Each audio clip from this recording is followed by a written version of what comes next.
मैं सानिका और आप सब देख रहे हैं न्यूज़ 21 स्पेशल बुलेटिन में आप सबका स्वागत है। चलिए शुरुआत करते हैं आज की खबरों के साथ। पहली खबर हमारी बिरसिंहपुर से आ रही है। सतना जिले के बिरसिंहपुर तहसील क्षेत्र में पुश्तैनी जमीन विवाद एक बार फिर सुर्खियों में। मामला प्रशासन और पुलिस की भूमिका पर भी सवाल खड़े कर रहा है। अजय द्विवेदी ने गंभीर आरोप लगाते हुए कहा कि उनकी पगार कला स्थित पुश्तैनी जमीन जो पारिवारिक बंटवारे और तहसील में लंबित पुन पैमाइश की प्रक्रिया में है, उस पर कथित पत्रकार शिवम द्विवेदी द्वारा बाउंड्री निर्माण कराया जा रहा है। शिकायतकर्ता का कहना है कि न्यायालयीन और राजस्व प्रक्रिया पूरी होने से पहले ही जमीन पर कब्जे जैसा प्रयास किया जा रहा है, जिससे विवाद और ज्यादा बढ़ता जा रहा है। पीड़ित पक्ष का यह भी आरोप है कि उन्होंने थाना सभापुर में रक्षा और हस्तक्षेप की मांग की, लेकिन पुलिस ने इसे न्यायालय का मामला बताते हुए कार्रवाई से साफ इनकार कर दिया। बिरसिंहपुर से अजय द्विवेदी की रिपोर्ट आप सब देख रहे हैं। दमोह शहर के फुटेरा वार्ड नंबर 3 में निर्माणाधीन मकान की खुदाई के दौरान चांदी के सिक्के मिलने से इलाके में सनसनी फैल गई। घटना के बाद मौके पर भारी भीड़ जुट गई। प्रशासन को सूचना दी गई। जानकारी के मुताबिक शासकीय शिक्षक आलोक सोनी के पैतृक मकान में पिल्लर की खुदाई के दौरान मजदूरों को ब्रिटिश कालीन चांदी के सिक्के मिले। प्रशासन ने मौके से अब तक 42 सिक्के जब्त किए हैं, जबकि मजदूरों का आरोप है कि करीब 35 किलो चांदी के सिक्के निकले थे, जिन्हें छिपा लिया गया। मजदूर मनोहर पटेल ने आरोप लगाया कि सिक्के मिलने के बाद उन्हें 500 रुपए देकर वहां से रवाना कर दिया गया। सूचना पर कोतवाली टीआई मनीष कुमार, तहसीलदार रॉबिन जैन, नायब तहसीलदार रघुनंदन चतुर्वेदी और पुरातत्व विभाग की टीम मौके पर पहुंची। सिक्कों को 8वीं और 18वीं और 19वीं शताब्दी के ब्रिटिश कालीन बताया गया है। मामले में मजिस्ट्रियल जांच शुरू कर दी गई है। दमोह से विक्सीन की रिपोर्ट आप सब देख रहे हैं। और सोनी शासकीय शिक्षक फुटेरा वार्ड नंबर 3 में निवास करता हूँ। ये मेरा पैतृक मकान बन रहा था, तो यहाँ पे पिलर की कॉलम की खुदाई के समय जो लेबर काम कर रही थी, हत्तना की थी, वो कल दोपहर में लंच के समय जब हम खाना खा के नीचे उतरे तो यहाँ पे उन्होंने हमें एक कलश बताया कि कलश निकला है जिसमें पानी है, और उन्होंने वहीं उसका पानी पलट दिया, उसमें एक सिक्का निकला। फिर उसके बाद और नीचे हमने कहा ज़रा ध्यान से देखो, तो उसके नीचे और देखने में कुल 42 सिक्के और मिले। फिर हमें वो हम गड्ढा खोद रहे थे, तो वो ऊपर का ये पूरा फेंकने के बाद एक कलश निकला, तो ज़मीन से 8 इंची खोद पाए थे ज़मीन लेवल से। तो वो खाली कलश निकला था जिसमें एक सिक्का था और पानी भरा था। फिर उसी के बाजू में निकला मिट्टी का घड़ा, मटका बोलते हैं उसे, उसमें चांदी के सिक्का और सरिया थे। कितना था? एक चद्दर की बाल्टी, वो 10 लीटर वाली चलती थी, जो पहले वह पूरी पैक भर गई थी, और उन्होंने गमछा में बांध तो जो न लगा। मिली थी कि यहाँ पे एक स्थानीय उसमें अपने खुदाई चल रही थी, पुराने मकान को तोड़कर नया मकान बनाने के लिए। उसमें नींव वगैरह के लिए जो गड्ढे किए जा रहे थे, वहाँ पे मजदूर काम कर रहे थे। मजदूरों को काम करते हुए कुछ पीतल का पॉट मिला, फिर उसके बाद अलग अलग चीज़ें आई। ये सब कल की घटना है। आज कुछ लोग यहाँ से पहुँचने के बाद इन्होंने बताया कि मैं आलोक सोनी हूँ और हमारे वहाँ पे खुदाई चल रही थी, जो कि पीतल का बर्तन और एक सिक्का मिला हुआ है। उसके बाद फिर उन्होंने जो बताया, मजदूर वगैरह उनको भी बुलवाया गया। सोनी जी जो पेशे से शिक्षक हैं, उनके बताए अनुसार कल दोपहर में 3 बजे के आसपास जो हथना ग्राम के 3 व्यक्ति मजदूर काम कर रहे थे, उनके बताए अनुसार एक मिट्टी का घड़ा और एक कांसे का छोटा बर्तन में कुछ धातु के सिक्के पाए गए हैं। अभी जो वर्तमान में मिले हैं वो 42 और एक 43, एक थोड़ा डार्क टाइप में है और 42 चांदी के समझ में आ रहे हैं कि चांदी जैसी धातु के सिक्के प्राप्त हुए हैं। बाकी पुलिस पूछताछ कर रही है, जो निष्कर्ष निकलेगा आप लोगों को बताया जाएगा। कितने पुराने आए सर? वो बता रहे कि 35 वो 1815 से लेके सन 1815 से लेके और 1915 सिक्के प्राप्त हुए हैं। देखने में चांदी के धातु प्रतीत होती है, और इसके अवलोकन पर ज्ञात हुआ है कि ये ब्रिटिश पीरियड के सिक्के हैं, जो 18वीं से लेकर 19वीं सदी के बीच में बनाए गए हैं। सिक्कों पर क्वीन विक्टोरिया और संभवतः जॉर्ज पंचम की तस्वीर भी अंकित है सिक्कों पर। तो क्या कीमत होगी सर मौजूदा दौर में इसकी? इसकी पुरातत्विक कीमत है। कोई भी धातु रहती है तो उसे पुरातत्वीय महत्व उसका देखा जाता है, और अभी प्रथम दृष्टि से 100 वर्ष से ज़्यादा प्रतीत हैं, तो उसकी आर्कोलॉजिकल वैल्यू है। ये मनोहर काची, ओम प्रकाश भटिया और ईदा, ये 3 लोग हैं हथना गांव के। इनके द्वारा लिखित में एक आवेदन टीआई को दिया गया था कोतवाली में कि महाकाली तिराहे पे आलोक सोनी है। आलोक सोनी को नींव की खुदाई करते समय चांदी के सिक्के और कुछ चांदी राड टाइप मिली हैं। इस सूचना पर इनके द्वारा वरिष्ठ अधिकारियों को जानकारी दी गई, कलेक्टर साहब को भी यहाँ से भी जानकारी दी गई और तहसीलदार साहब आए यहाँ पर। इन लोगों ने जाकर के और उससे पूछताछ किया आलोक से। जिले के सदर बेल बाजार क्षेत्र में देर रात बड़ी चोरी की वारदात सामने, जिसने पूरे इलाके में सनसनी फैला दी है। अज्ञात चोरों ने एक मोटर रिपेयरिंग दुकान के ताले तोड़कर लाखों रुपए का कॉपर और पीतल का सामान चोरी कर लिया है। पूरी वारदात दुकान में लगे सीसीटीवी कैमरे में कैद हो गई है। जानकारी के अनुसार सदर निवासी नरेश लिखितकार के बेल बाजार में मोटर रिपेयरिंग की दुकान है और वे रोज की तरह दुकान बंद कर घर चले गए थे, लेकिन सुबह जब वापस पहुंचे तो दुकान के ताले टूटे मिले और अंदर से बड़ी मात्रा में कॉपर वायर, कॉपर स्क्रैप और पीतल के बुश गायब थे। बताया जा रहा है कि करीब 200 किलो तक का कीमती सामान चोरी हुआ था, जिसकी अनुमानित कीमत कम से कम 85,000 रुपए बताई जा रही है। घटना से व्यापारियों में आक्रोश है और उन्होंने रात में पुलिस गश्त बढ़ाने की मांग की है। पुलिस मामला दर्ज कर सीसीटीवी फुटेज के आधार पर जांच शुरू कर चुकी है। बैतूल से कमलाकर तायवाड़े की रिपोर्ट आप सब देख रहे हैं।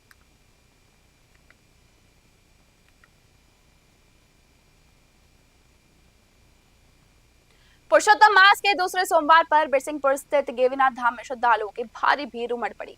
आरती के बाद से ही मंदिर परिसर में भक्तों का लगातार आगमन जारी रहा, जिससे पूरा माहौल भक्तिमय हो गया। भक्तों ने भगवान गेवीनाथ के दर्शन कर सुख समृद्धि और परिवार की मंगल कामनाएं की। पूरे मंदिर परिसर में जय गेवीनाथ की गूंज सुनाई देती रही, जिससे वातावरण पूरी तरह आध्यात्मिक ऊर्जा से भर गया। श्रद्धालु भक्ति भाव में लीन होकर पूजा अर्चना करते नजर आए और जगह जगह जलाभिषेक किया गया। मंदिर समिति और स्थानीय प्रशासन द्वारा भीड़ नियंत्रण के लिए व्यवस्थाएं भी की गई। भारी भीड़ की वजह से उसके बावजूद श्रद्धालुओं की सुविधा का विशेष ध्यान रखा गया। मंदिर प्रशासन द्वारा परिक्रमा मार्ग में छाया, कूलर और शुद्ध पेयजल की व्यवस्था भी की गई, जिससे भक्तों को राहत काफी मिली।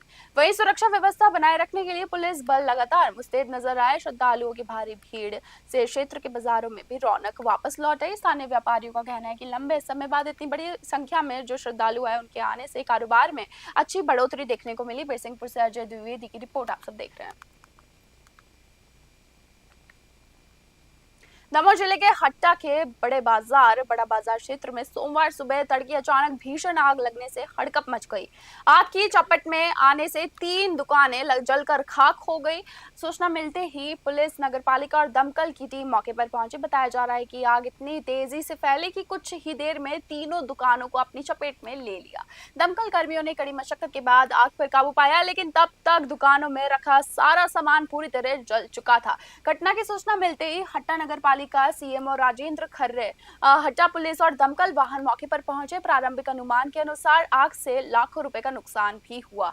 फिलहाल आग लगने का कारण स्पष्ट नहीं है, लेकिन हालांकि शॉर्ट सर्किट से आग लगने की आशंका जताई जा रही है। पुलिस मामले की जांच कर रही है और नुकसान का आकलन किया जा रहा है। दमोह से विवेक सेन की रिपोर्ट आप सब देख रहे हैं।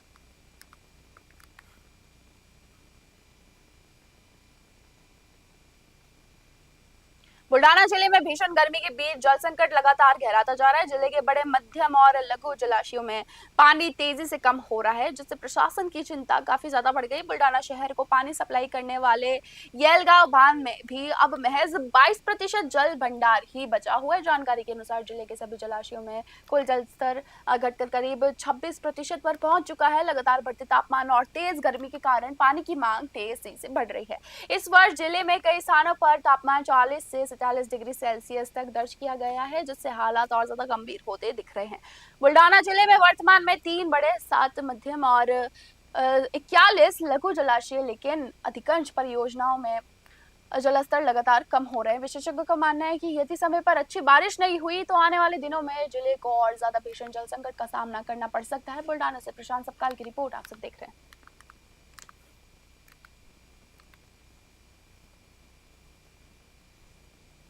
महाराष्ट्र में भले ही स्थानीय निकाय चुनावों का आधिकारिक घोषणा अभी तक नहीं हुई है, लेकिन बुल्डाना जिले के मासरूल जिला परिषद सर्कल में राजनीतिक माहौल पूरी तरह गर्म हो चुका है। वर्षों से शिवसेना के प्रभाव वाले इस क्षेत्र में इस बार मुकाबला बेहद दिलचस्प नजर आ रहा है, जहां सभी दलों ने अपनी रणनीति तेज कर दी है। मसरूल जिला परिषद सर्कल को लंबे समय से शिवसेना यानी कि वर्तमान में शिवसेना उद्धव बाला साहेब ठाकरे गुट का मजबूत गढ़ माना जाता रहा है। इस बार ठाकरे गुट की ओर से जलिंदर बुद्धवत का नाम लगभग तय माना जा रहा है और उन्होंने क्षेत्र में सक्रियता भी बढ़ा दी है। वहीं कांग्रेस की तरफ से अभी तक कोई मजबूत चेहरा सामने नहीं आया, जिससे पार्टी खेमे में फिलहाल शांति दिखाई दे रही है। लेकिन सबसे ज्यादा चर्चा महायुति के भीतर चल रही है, अंदरूनी खींचतान को लेकर हो रही है।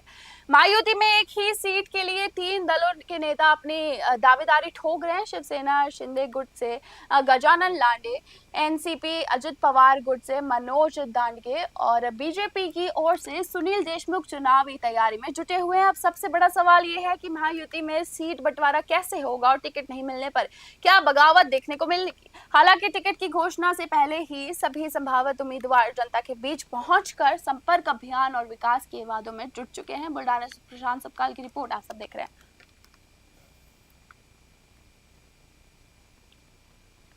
गंगा दशहरा के पावन अवसर पर दमोह शहर के बेलाताल में पूजा अर्चना के बाद वृहत स्वच्छता अभियान चलाया गया। इस दौरान जनप्रतिनिधियों, प्रशासनिक और अधिकारियों और सामाजिक संगठनों ने श्रमदान कर स्वच्छता का संदेश दिया। स्वच्छता अभियान में पशुपालन राज्य मंत्री लखन पटेल, विधायक जयंत मलैया, भाजपा जिला अध्यक्ष श्याम शिवहरे, कलेक्टर प्रताप नारायण यादव सहित बड़ी संख्या में जनप्रतिनिधि, गणमान्य नागरिक और स्वयंसेवी संस्थाओं के कार्यकर्ता शामिल हुए। सभी ने बेलाताल परिसर, घाटों और आसपास के क्षेत्रों में साफ सफाई कर लोगों को जल संरक्षण और पर्यावरण संवर्धन के प्रति जागरूक किया। इस मौके पर राज्य मंत्री लखन पटेल ने कहा कि गंगा दशहरा केवल धार्मिक आस्था का पर्व नहीं बल्कि जल स्रोतों के प्रति सम्मान और कृतज्ञता का व्यक्त करने का अवसर भी है। उन्होंने लोगों से तालाबों, नदियों और जलाशयों को स्वच्छ बनाए रखने की अपील की। दमोह से विवेक सेन की रिपोर्ट आप सब देख रहे हैं।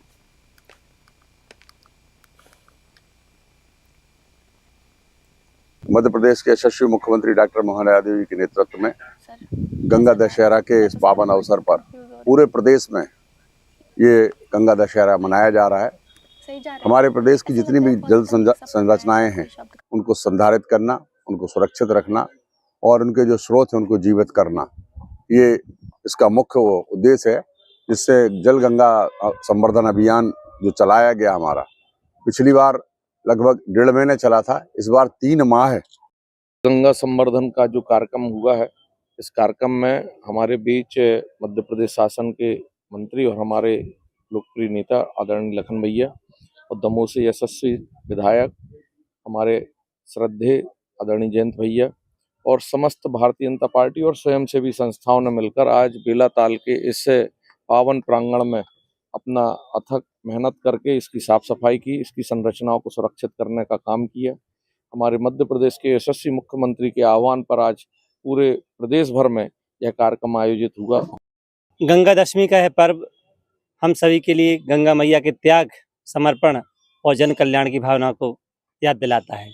हमें प्रकृति के प्रति प्रेम और उसके प्रति कर्तव्य का भाव याद दिलाता है कि हमें कैसे प्रकृति को स्वच्छ रखना है, अपनी जल संरचनाओं को संरक्षित रखना है। जब आज हम इनको संरक्षित रखेंगे, इनको स्वच्छ रखेंगे, तभी हमारी भावी पीढ़ी खुशहाल रह पाएगी, समृद्ध रह पाएगी। इसके बिना पीढ़ी का खुशहाल रह पाना या जीवन जी पाना संभव नहीं हो। बुंदेलखंड की मशहूर कहावत बंदर क्या जाने अदरक का स्वाद इन दिनों एक वायरल वीडियो के जरिए अलग अंदाज में चर्चा में है। भले ही कहावत में बंदर को स्वाद की समझ ना होने की बात कही जाती है, लेकिन दमोह में एक बंदर ने ये साबित कर दिया है कि भीषण गर्मी में ठंडी फ्रूटी का स्वाद वे खूब अच्छे से पहचानता है। सोशल मीडिया पर तेजी से वायरल हो रहे वीडियो में एक बंदर फ्रूटी की बोतल हाथ में लेकर बड़े आराम और चाव से उसे पीता नजर आ रहा है। करीब 45 डिग्री तापमान की तपती गर्मी के बीच बंदर कभी उछल कूद करता है तो कभी रुककर आराम से फ्रूटी का आनंद लेता दिखाई देता है। बंदर की यह हरकत वहां मौजूद लोगों के लिए भी आकर्षण का केंद्र बन गई। बताया जा रहा है कि ये वीडियो दमोह सागर मार्ग का है, जहां राहगीरों ने बंदर का यह अनोखा अंदाज कैमरे में कैद कर सोशल मीडिया पर साझा कर दिया। दमोह से विवेक सेन की रिपोर्ट आप सब देख रहे हैं।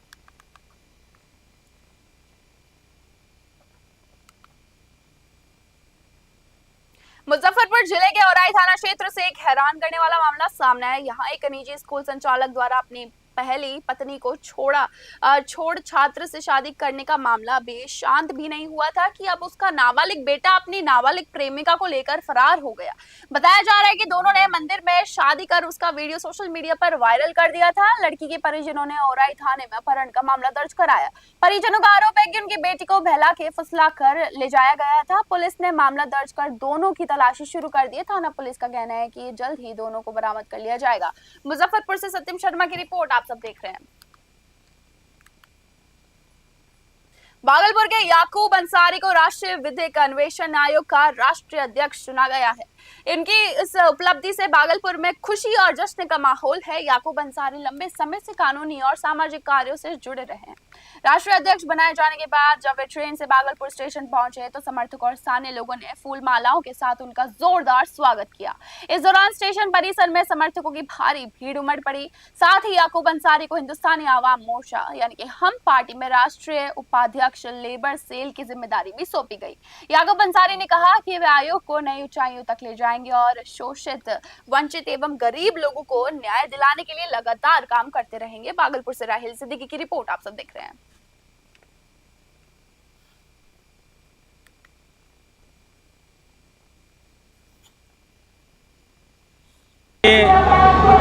संस्थापक महोदय सैयद शाह आलम जी के आदेश पर हम रामपुर की धरती पर पहुँचे और उन्होंने हमें एक जिम्मेदारी वाला पद सौंपा और हमें राष्ट्रीय अध्यक्ष के लिए चयन किया और हमें ये जिम्मेदारी दी गई कि आप राष्ट्रीय अध्यक्ष बन करके राष्ट्रीय विधिक अन्वेषण आयोग के कार्यभार के। स्पेशल बुलेटिन में बस इतना ही। देखते रहिए न्यूज़ 21। धन्यवाद।